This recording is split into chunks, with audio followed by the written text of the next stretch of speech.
All right, sports fans, how's everybody out there doing?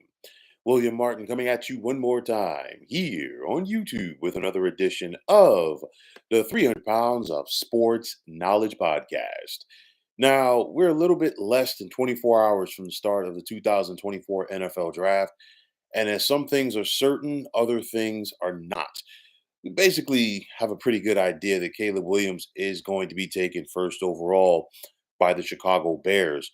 But the other questions are going to be how many quarterbacks are going to be taken in the top 10? Well, some people are saying four.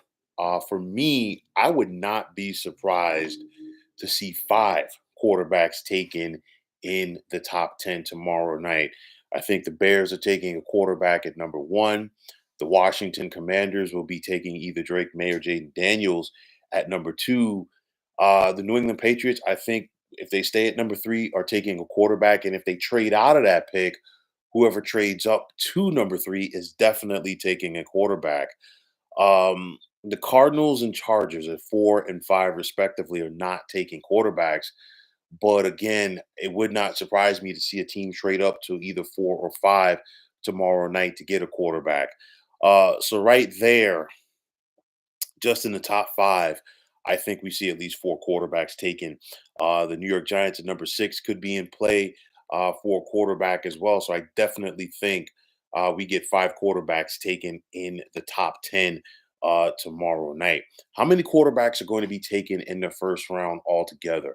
Honestly, it would not surprise me to see six. And of course, Drake May, Caleb Williams, Michael Penix Jr., I think, is in that mix. JJ McCarthy out of Michigan, Jaden Daniels, and I'm even going to throw Bo Nix in there. And the reason why I say it is this: you hear the rumors about both the Minnesota Vikings and New York Giants looking to possibly trade up to get the quarterback that they're seeking. Okay. I think the Vikings definitely are in the mix for a quarterback. And I think if you're the Giants, for an example, and you're at number six currently, and you're unable to move up to get the quarterback that you want. Maybe at number six, you would take a Bo Nix or a Michael Penix. And I know some people would say, well, that could be a reach for the Giants at number six. Very true. But if you're the Giants, by the time that the second round comes around, you're probably not going to get that player because the Giants had a couple of second round picks. Theirs and the one that they got from the Seattle Seahawks from the Leonard Williams trade, but their pick, which is pick number 39 overall, um, is a scenario where it was now sent to the Carolina Panthers for that Brian Burns deal.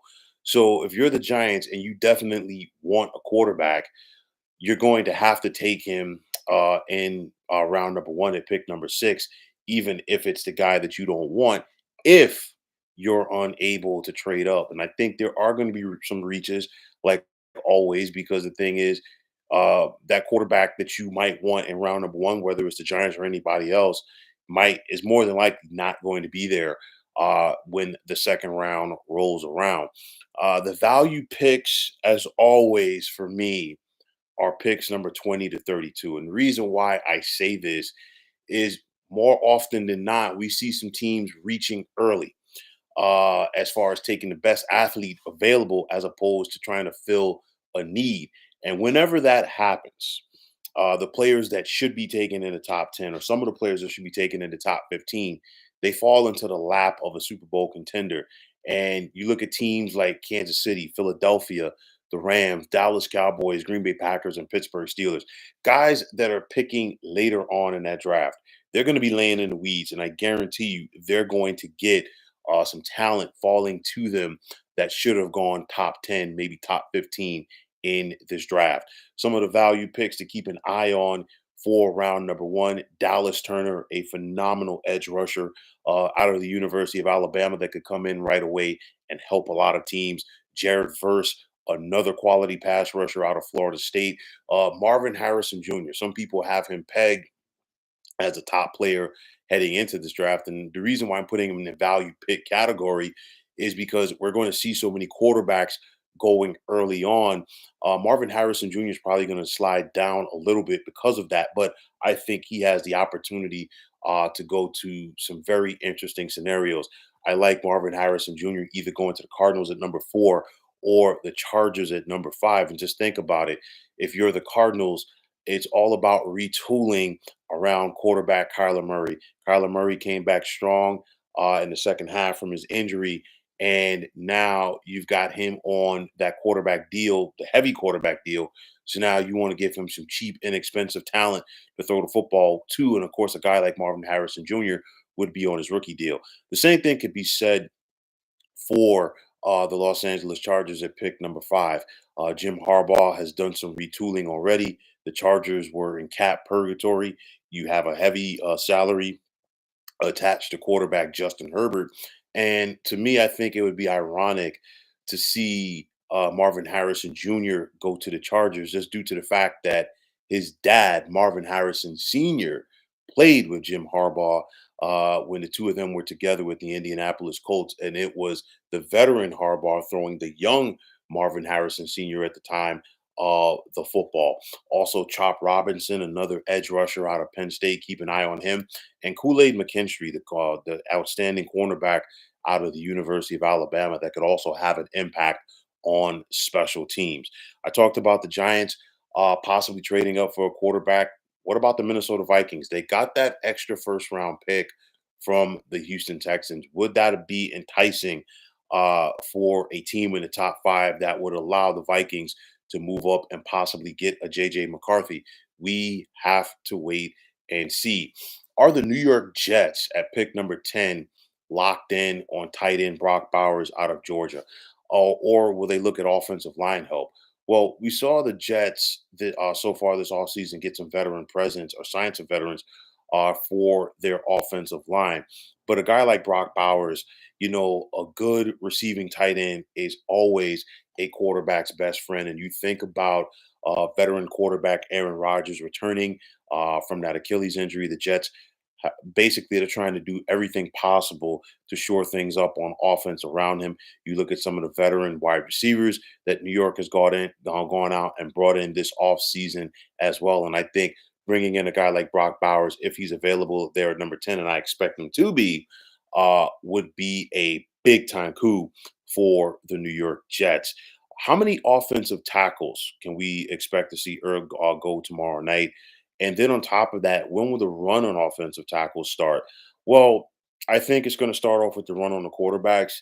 And then I think from there, it's going to be the run on the wide receivers. And then after that, I think it's going to be a toss up as far as whether it's going to be the run on the edge rushers or the run on the offensive tackles. Like I said before, Marvin Harrison Jr. Is the best wide receiver available in this draft. Malik Neighbors out of LSU is right there. Roman Dunze out of the University of Washington is in that mix as well. But this is a very, and I mean very deep wide receiver draft. So it's one of those where even though some of these guys might not hear their names called tomorrow night, they definitely could be value picks for teams on Friday in either rounds number 2 or 3. How many early trades can we expect to see tomorrow night? I think the big one is going to be whether or not the Vikings or Giants are able to move up to go out there and possibly make a run at a JJ McCarthy. That's going to be the big thing. And I think that is going to be the domino effect that is going to shape a lot of things for the first round tomorrow night. You look at the Arizona Cardinals, the Cardinals are already in possession of 2 first round picks. They have an additional one courtesy of the Houston Texans after the trade last year, which saw the Texans move up, okay, to get the phenomenal pass rusher Will Anderson Jr. So the Cardinals are in business right now, and the Cardinals can really come out of this smelling like a rose at pick number 4. Because if you get one of these teams that's really interested in moving up, a la the Minnesota Vikings, you could then have 3 first round picks. And you could maybe package something in those picks to try to get additional picks for the following year. We just have to wait and see. But nonetheless, I think the Cardinals are in a very good position for tomorrow night in this draft as a whole. You won't hear from the worst team in the NFL tomorrow night, and it's unfortunate for their sake. And I'm talking about the Carolina Panthers. Panthers, of course, do not have a first round pick as it is property of the Chicago Bears due to the trade last year, which allowed Carolina to move up to take Bryce Young. And if you're the Panthers, you have to wait now until Friday night, to, the first pick of the second round, to actually get in business for this draft. But nonetheless, I think we are in store for some phenomenal action tomorrow night. Like I said, I think the focus is going to be on the quarterbacks, but I think after that, it's going to be the receivers and the offensive tackles. Basically, flip it any way you want as far as where that next run on positions goes.